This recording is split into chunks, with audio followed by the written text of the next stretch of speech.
안녕하세요.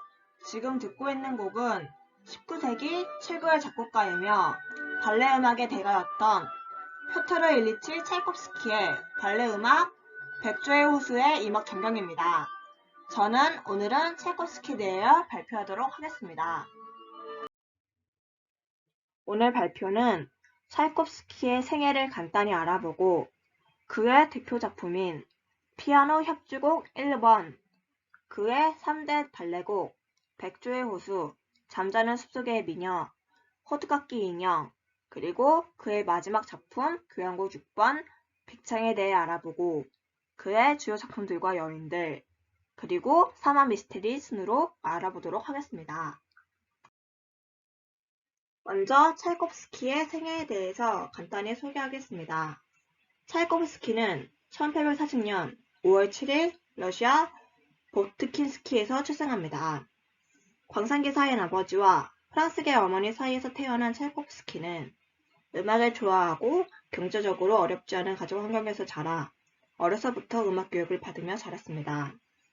하지만 부친의 이사를 따라 법률학교를 입학하여 졸업 후 1859년 법무성 공무원으로 사회생활을 시작했지만 음악에 대한 열정으로 1861년 펜테르부르크 음악원에 입학하여 니콜라이 차른베에게 음악 이론을 배우게 됩니다. 이후 음악원 원장인 안톤 르빈슈타인에게 작곡을 배우고 1864년 원장의 동생인 니콜라이 르빈슈타인의 모스크바 음악원에서 교편 생활을 하게 됩니다.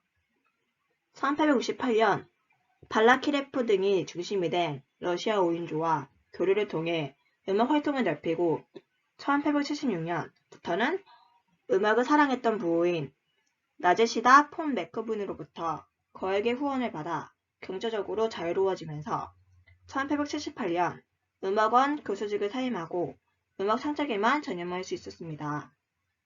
이 무렵 만든 작품이 피아노 협주곡 1번, 발레곡 백조의 호수, 각은 에프게니 오네긴, 그리고 바이올린 협주곡 등이 있고 이 시기부터 10여 년간의 시간이 차이콥스키의 창작 활동의 전성기이지 아니었을까 생각이 됩니다.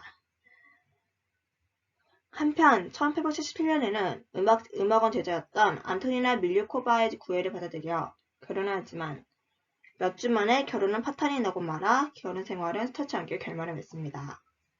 이후 꾸준한 창작 활동과 해외 활동 등으로 명성을 얻어가던 중 1893년 그의 마지막 작품인 교향곡 6번 비창을 지휘하여 초연을 마친 뒤 며칠 후인 1893년 11월 6일 펜테르스부르크에서 생을 마감합니다. 차이콥스키의 대표곡 피아노 협주곡 1번에 대해 알아보겠습니다.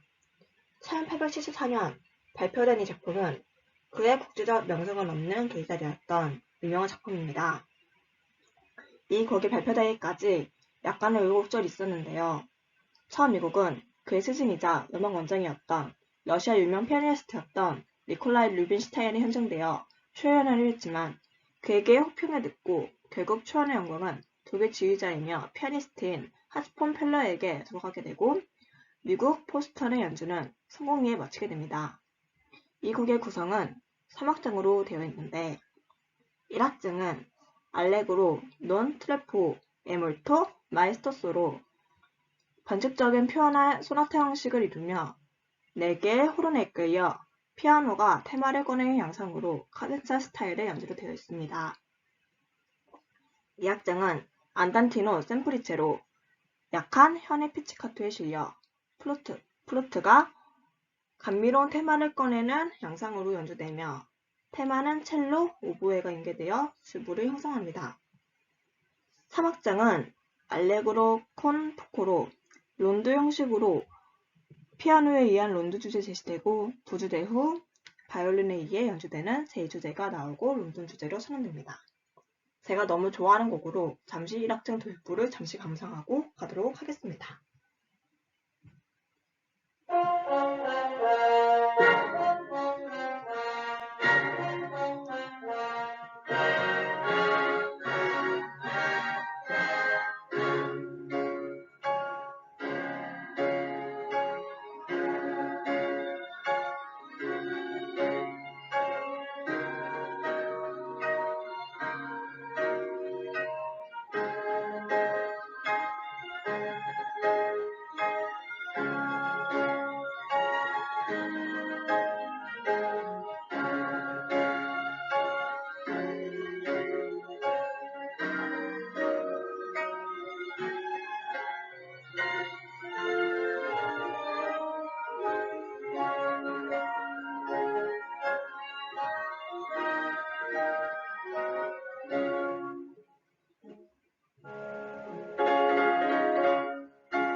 이번에는 발레곡의 대가였던 찰콥스키의 발레곡에 대해 알아보겠습니다.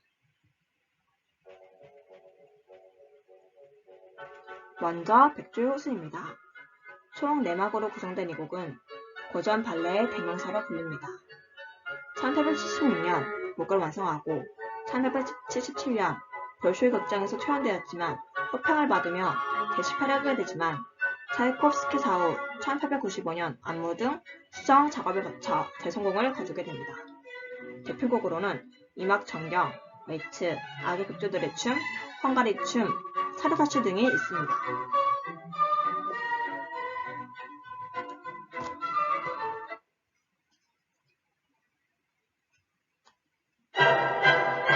다음은 3막 5작으로 구성된 잠자는 숲속의 미녀입니다. 백조의 호수 이후 실망하여 발레곡을 만들지 않던 차이콥스키는 두 번째 발레곡에 도전하게 되는데 그 곡이 잠자는 숲속의 미녀입니다. 1889년 곡을 완성하고 1890년 말린스키 극장에서 초연되었고 대성공은 아니지만 백조의 호수에 비하면 성공이라고 볼 수 있었습니다. 대표곡으로는 프롤로그, 1막 아다지오, 1막 왈츠 등이 있습니다.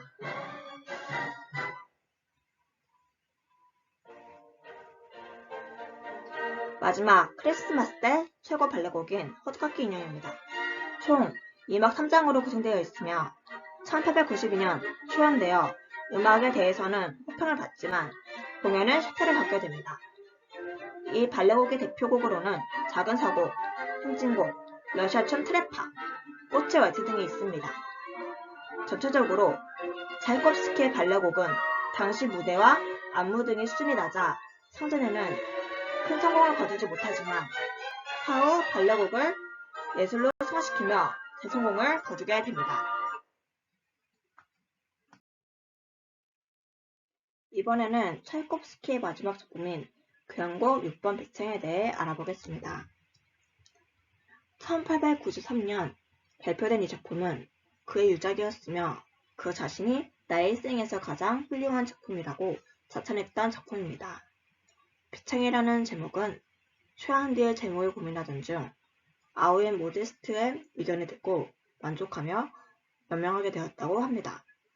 찰코프스키의 희열과 절망이 교차하는 삶을 표현한 비창은 일학적인 르켐 성격을 가지는데 직접 지휘하며 초연을 한 찰코프스키가 공연 9일 만에 사망하여 그의 장례곡으로 사용되었고 음악적인 표현과 사망과 연관되어 음악적 유수라 해석되기도 하는 작품입니다. 총 4악장으로 구성되어 있는 이 곡은 설명보다는 1악장 도입부를 청취하며 감상을 하도록 하겠습니다.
찰코프스키는 다양한 음악에 대하여 창작 활동을 해왔는데요.